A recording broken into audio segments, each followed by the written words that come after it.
Jadi kalau hari ini gagasan saya tentang melarang studi tour, gagasan saya, kenapa saya melarang studi tour? Kepala sekolahnya bego, gak belajar, gak kuliah. Studi tour yang terbaik adalah Isra Mi'raj. Spiritualitasnya dia melakukan perjalanan Masjidil Haram, Masjid Aqsa. Orang tua kita mengajarkan studi tour, yaitu tour rohani kita harus senantiasa pergi dalam pengembaraan yang melahirkan sastra, novel, karya-karya ilmiah, melahirkan karya-karya imajiner seperti lukisan. Makanya saya menjadi aneh, DPR didatengin oleh pengelola jasa perjalanan pariwisata. Kenapa? Hari ini pariwisata menurun karena studi tour tidak ada. Berarti angka kepariwisataan di Jawa Barat didominasi oleh anak-anak sekolah, bukan oleh wisatawan. Berarti Dinas Pariwisata gagal. Selamat datang di Kisah Nyata Official. Jangan lupa subscribe. Kebijakan baru yang mengundang pro dan kontra kembali hadir dari sosok yang dikenal nyentrik, tegas tapi juga sangat peduli pada rakyat kecil, Deddy Mulyadi. Kali ini, pria yang juga dikenal sebagai Kang Deddy itu mengeluarkan kebijakan yang membuat banyak kepala sekolah dan orang tua bertanya-tanya, yakni larangan bagi sekolah-sekolah di wilayah Jawa Barat untuk mengadakan study tour atau karya wisata. Apa alasan dibalik keputusan ini? Mengapa kegiatan yang sudah menjadi agenda tahunan di banyak sekolah harus dihentikan? Mari kita bahas lebih dalam. Sebelum kita membahas kebijakan Kang Deddy, mari kita flashback dulu sedikit ke budaya study tour di Indonesia. Selama puluhan tahun, karya wisata atau study tour telah menjadi salah satu kegiatan paling ditunggu-tunggu oleh para pelajar. Tak hanya sekadar jalan-jalan, kegiatan ini biasanya dirancang untuk menjadi sarana belajar di luar kelas. Mengunjungi museum, tempat bersejarah, tempat industri, bahkan rekreasi, semua dilakukan dalam rangka memperkaya pengetahuan siswa. Namun dalam prakteknya, seringkali study tour hanya menjadi ajang liburan tahunan. Bahkan lebih jauh lagi, kegiatan ini kerap membebani orang tua siswa karena biayanya yang tidak sedikit. Ada yang harus membayar ratusan ribu, bahkan sampai jutaan rupiah hanya untuk perjalanan sehari atau 2 hari. Dan disinilah titik awal persoalan yang dilihat oleh Deddy Mulyadi. Dalam berbagai kesempatan, Deddy Mulyadi menegaskan bahwa pendidikan seharusnya tidak menjadi beban, melainkan jalan keluar dari berbagai persoalan sosial. Ia berpendapat bahwa study tour bukan kebutuhan utama siswa, melainkan hanya pelengkap. Ketika kegiatan pelengkap itu menjadi beban, maka harus dikaji ulang. Dalam sebuah pernyataan yang viral di media sosial, Kang Deddy menyebutkan, banyak anak yang sebenarnya ingin ikut study tour, tapi mereka nggak bisa karena orang tuanya nggak punya uang. Lalu mereka jadi malu, minder, bahkan sampai mogok sekolah. Ini tidak adil. Menurutnya, sistem pendidikan yang ideal adalah sistem yang memberi kesempatan dan kenyamanan bagi semua siswa, tanpa terkecuali. Ia tidak ingin ada anak-anak yang merasa dikucilkan hanya karena tidak mampu membayar kegiatan yang dianggap opsional seperti study tour. Kang Deddy juga banyak menerima aduan dari masyarakat, terutama orang tua siswa di daerah-daerah yang kondisi ekonominya pas-pasan. Banyak dari mereka mengeluh karena harus mencari pinjaman atau bahkan menggadaikan barang hanya untuk membiayai anaknya ikut study tour. Ada yang sampai menjual motor, emas kawin, bahkan pinjam ke rentenir. Pendidikan itu tanggung jawab negara, bukan ladang bisnis, tegas Deddy. Ia melihat fenomena bahwa banyak pihak sekolah, bahkan oknum biro perjalanan, memanfaatkan kegiatan study tour untuk meraup keuntungan. Ada juga kasus di mana sekolah memaksakan semua siswa ikut, tanpa toleransi bagi yang tidak mampu. Jika tidak ikut, maka anak tersebut tidak diperkenankan masuk sekolah pada hari pelaksanaan tur. Bayangkan perasaan seorang anak kecil yang harus tinggal di rumah, mendengar teman-temannya bersenang-senang, hanya karena dia miskin. Lantas, apakah Kang Deddy melarang total semua bentuk pembelajaran di luar kelas? Tentu tidak. Sebagai gantinya, Deddy Mulyadi mendorong sekolah-sekolah untuk mengadakan kegiatan edukatif yang lebih murah, lebih bermanfaat, dan lebih menjangkau semua siswa. Contohnya seperti kunjungan ke perpustakaan daerah, kegiatan gotong royong di lingkungan sekolah, atau belajar langsung dari narasumber di bidangnya yang diundang ke sekolah. Kalau mau belajar tentang sejarah, cukup ajak anak-anak ke taman kota atau datangkan budayawan ke sekolah. Kalau mau belajar pertanian, ajak ke kebun masyarakat sekitar. Nggak perlu jauh-jauh keluar kota dengan biaya jutaan, ujarnya dalam salah satu video yang ia unggah. Kang Deddy juga punya pandangan menarik tentang pentingnya mengenalkan anak-anak pada budaya dan kearifan lokal. Baginya, mengenalkan anak-anak pada nilai-nilai lokal jauh lebih penting daripada sekadar pergi ke tempat wisata populer. Ia mencontohkan, anak-anak kita lebih tahu Dufan daripada tahu sejarah daerahnya sendiri.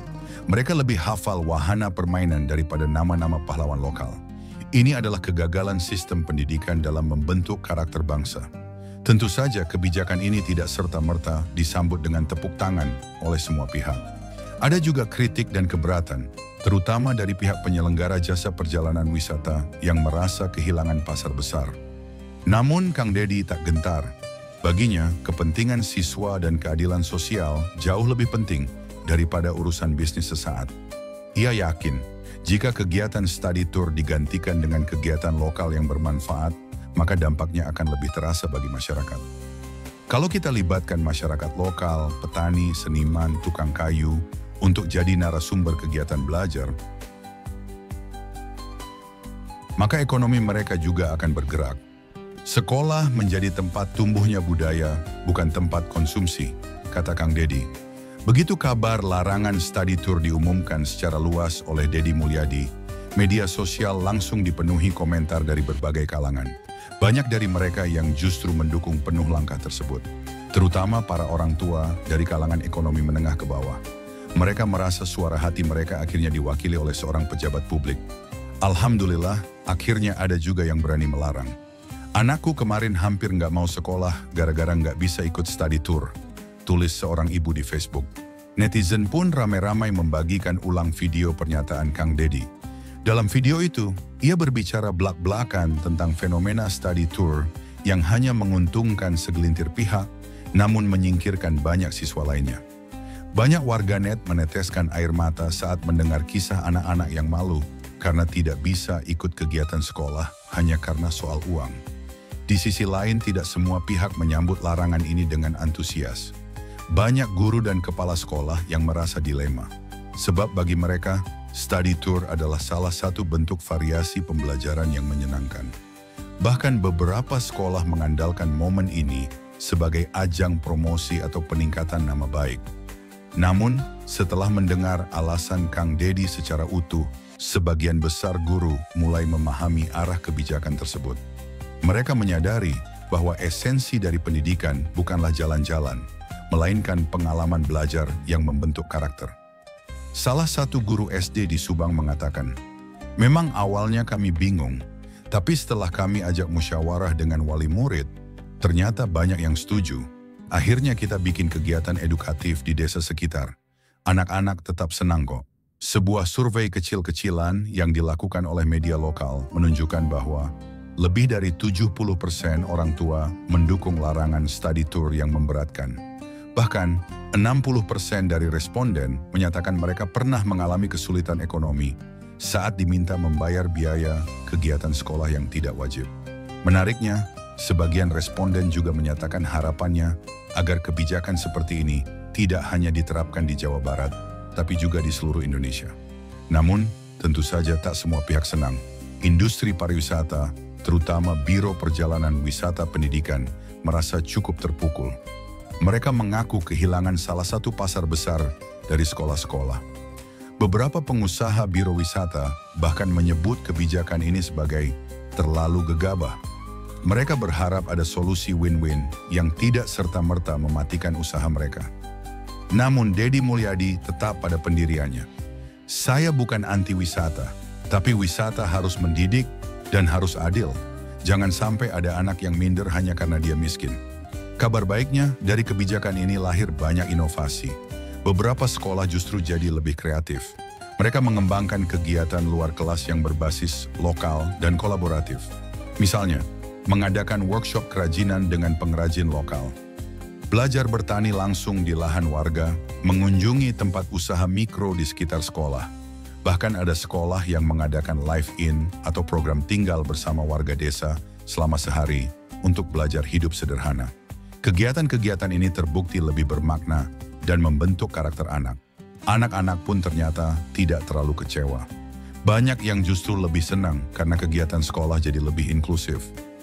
Dulu aku nggak bisa ikut study tour, sekarang bisa ikut semua kegiatan karena gratis, ujar seorang siswa SMP di Purwakarta. Orang tua juga merasa lebih lega. Mereka tidak lagi khawatir harus mencari pinjaman setiap akhir semester. Sekarang nih nggak ada beban, anak tetap belajar, malah lebih semangat, ucap seorang bapak di Kuningan. Melihat dampak positif ini, banyak yang mulai mendorong agar kebijakan ini diadopsi oleh provinsi lain. Beberapa anggota DPRD dari daerah lain pun mulai melirik kebijakan ini sebagai contoh reformasi pendidikan berbasis keadilan sosial. Tentu ini tidak mudah. Setiap daerah punya tantangan masing-masing. Tapi semangat yang dibawa oleh Kang Deddy bisa menjadi pemicu perubahan sistem pendidikan yang lebih peduli pada kondisi ekonomi keluarga siswa. Di balik larangan itu, tersimpan pesan penting. Pendidikan harus merangkul semua, bukan hanya yang mampu. Tidak boleh ada anak yang merasa dikucilkan karena tidak bisa membayar. Kebijakan ini bukan soal melarang jalan-jalan, tapi tentang memanusiakan manusia sejak dini. Dalam banyak pidatonya, Deddy Mulyadi menekankan pentingnya sense of belonging dalam pendidikan. Anak-anak harus merasa diterima, dihargai, dan setara. Disinilah letak nilai pendidikan sejati. Kalau kamu punya pendapat tentang hal ini, langsung aja tulis di kolom komentar. Apakah kamu setuju atau punya alternatif ide? Yuk berdiskusi dengan sehat. Jangan lupa like video ini, share ke orang tua, guru, dan teman-temanmu, serta subscribe channel ini.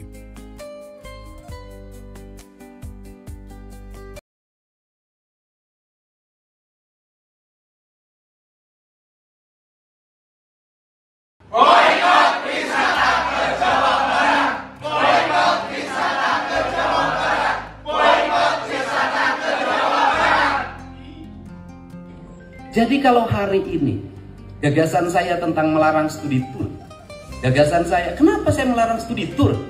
Kepala sekolahnya bego, gak belajar, gak kuliah. Studi tour yang terbaik adalah Isra Mi'raj. Spiritualitasnya dia melakukan perjalanan Masjidil Haram, Masjid Aqsa. Orang tua kita mengajarkan studi tour, yaitu tur rohani kita harus senantiasa pergi dalam pengembaraan yang melahirkan sastra, novel, karya-karya ilmiah, melahirkan karya-karya imajiner seperti lukisan. Makanya saya menjadi aneh. DPR didatengin oleh pengelola jasa perjalanan pariwisata. Kenapa? Hari ini pariwisata menurun karena studi tour tidak ada. Berarti angka kepariwisataan di Jawa Barat didominasi oleh anak-anak sekolah, bukan oleh wisatawan. Berarti dinas pariwisata gagal. Selamat datang di Kisah Nyata Official. Jangan lupa subscribe. Kebijakan baru yang mengundang pro dan kontra kembali hadir dari sosok yang dikenal nyentrik, tegas tapi juga sangat peduli pada rakyat kecil, Deddy Mulyadi. Kali ini, pria yang juga dikenal sebagai Kang Deddy itu mengeluarkan kebijakan yang membuat banyak kepala sekolah dan orang tua bertanya-tanya, yakni larangan bagi sekolah-sekolah di wilayah Jawa Barat untuk mengadakan study tour atau karya wisata. Apa alasan dibalik keputusan ini? Mengapa kegiatan yang sudah menjadi agenda tahunan di banyak sekolah harus dihentikan? Mari kita bahas lebih dalam. Sebelum kita membahas kebijakan Kang Deddy, mari kita flashback dulu sedikit ke budaya study tour di Indonesia. Selama puluhan tahun, karya wisata atau study tour telah menjadi salah satu kegiatan paling ditunggu-tunggu oleh para pelajar. Tak hanya sekadar jalan-jalan, kegiatan ini biasanya dirancang untuk menjadi sarana belajar di luar kelas. Mengunjungi museum, tempat bersejarah, tempat industri, bahkan rekreasi, semua dilakukan dalam rangka memperkaya pengetahuan siswa. Namun dalam prakteknya, seringkali study tour hanya menjadi ajang liburan tahunan. Bahkan lebih jauh lagi, kegiatan ini kerap membebani orang tua siswa karena biayanya yang tidak sedikit. Ada yang harus membayar ratusan ribu, bahkan sampai jutaan rupiah, hanya untuk perjalanan sehari atau 2 hari. Dan disinilah titik awal persoalan yang dilihat oleh Deddy Mulyadi. Dalam berbagai kesempatan, Deddy Mulyadi menegaskan bahwa pendidikan seharusnya tidak menjadi beban, melainkan jalan keluar dari berbagai persoalan sosial. Ia berpendapat bahwa study tour bukan kebutuhan utama siswa, melainkan hanya pelengkap. Ketika kegiatan pelengkap itu menjadi beban, maka harus dikaji ulang. Dalam sebuah pernyataan yang viral di media sosial, Kang Deddy menyebutkan, banyak anak yang sebenarnya ingin ikut study tour, tapi mereka nggak bisa karena orang tuanya nggak punya uang. Lalu mereka jadi malu, minder, bahkan sampai mogok sekolah. Ini tidak adil. Menurutnya, sistem pendidikan yang ideal adalah sistem yang memberi kesempatan dan kenyamanan bagi semua siswa, tanpa terkecuali. Ia tidak ingin ada anak-anak yang merasa dikucilkan hanya karena tidak mampu membayar kegiatan yang dianggap opsional seperti study tour. Kang Deddy juga banyak menerima aduan dari masyarakat, terutama orang tua siswa di daerah-daerah yang kondisi ekonominya pas-pasan. Banyak dari mereka mengeluh karena harus mencari pinjaman atau bahkan menggadaikan barang hanya untuk membiayai anaknya ikut study tour. Ada yang sampai menjual motor, emas kawin, bahkan pinjam ke rentenir. Pendidikan itu tanggung jawab negara, bukan ladang bisnis, tegas Deddy.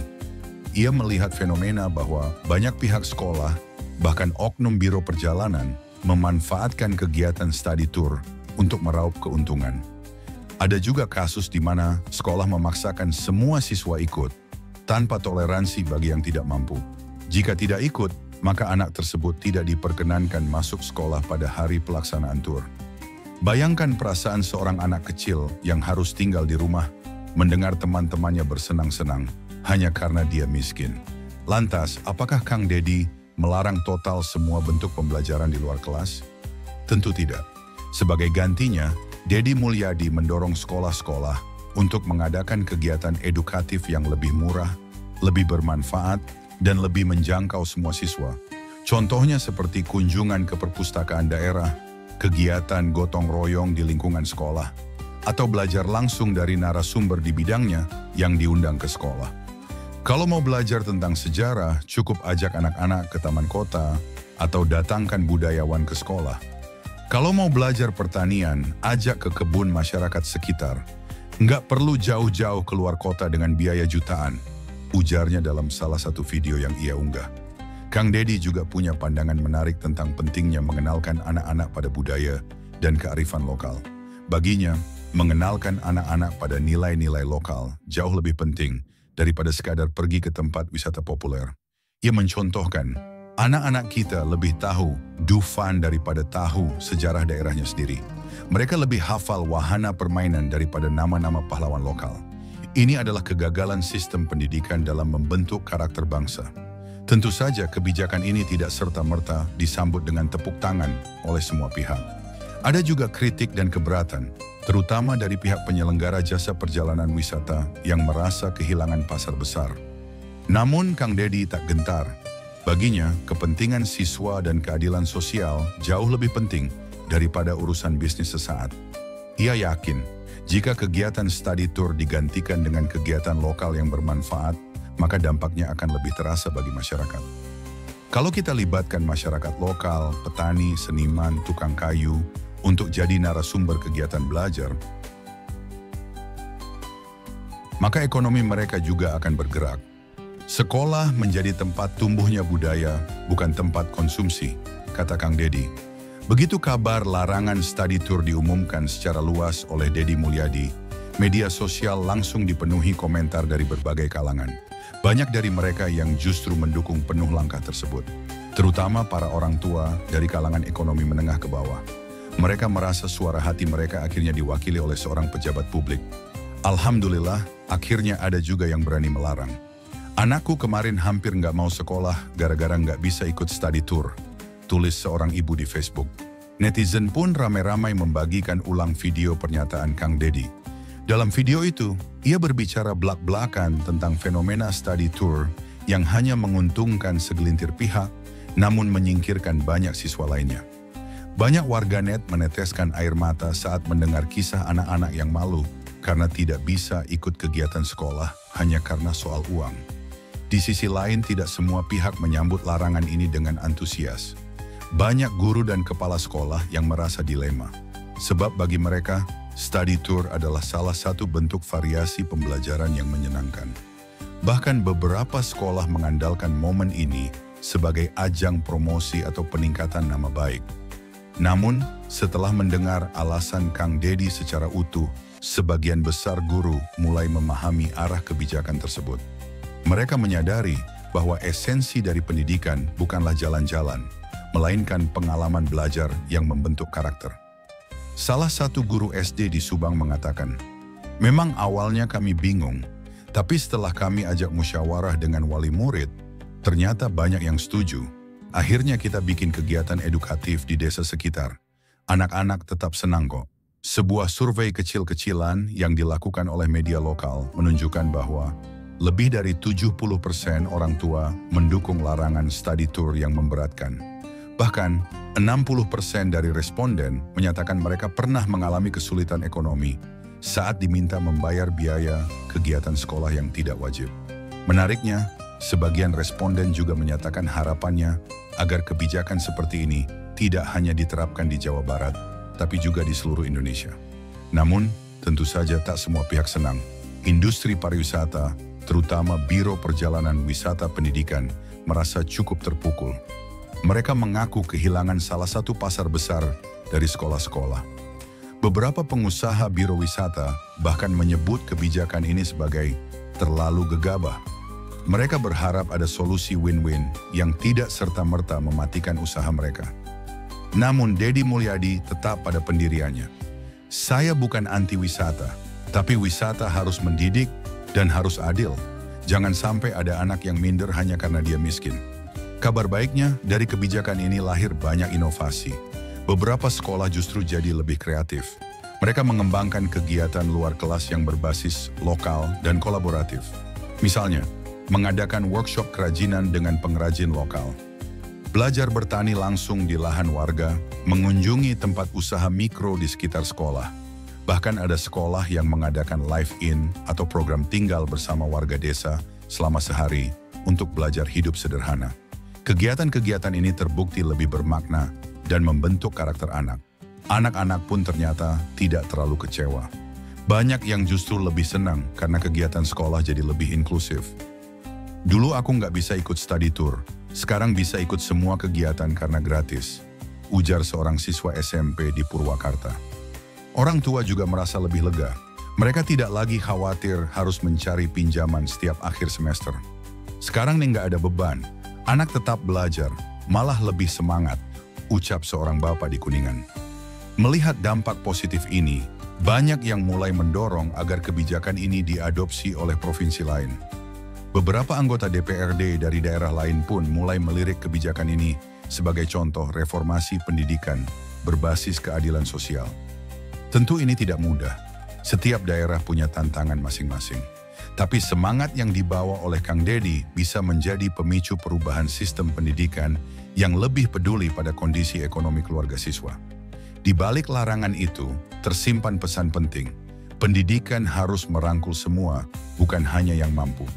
Tidak boleh ada anak yang merasa dikucilkan karena tidak bisa membayar. Kebijakan ini bukan soal melarang jalan-jalan, tapi tentang memanusiakan manusia sejak dini. Dalam banyak pidatonya, Deddy Mulyadi menekankan pentingnya sense of belonging dalam pendidikan. Anak-anak harus merasa diterima, dihargai, dan setara. Disinilah letak nilai pendidikan sejati. Kalau kamu punya pendapat tentang hal ini, langsung aja tulis di kolom komentar. Apakah kamu setuju atau punya alternatif ide? Yuk berdiskusi dengan sehat. Jangan lupa like video ini, share ke orang tua, guru, dan teman-temanmu, serta subscribe channel ini.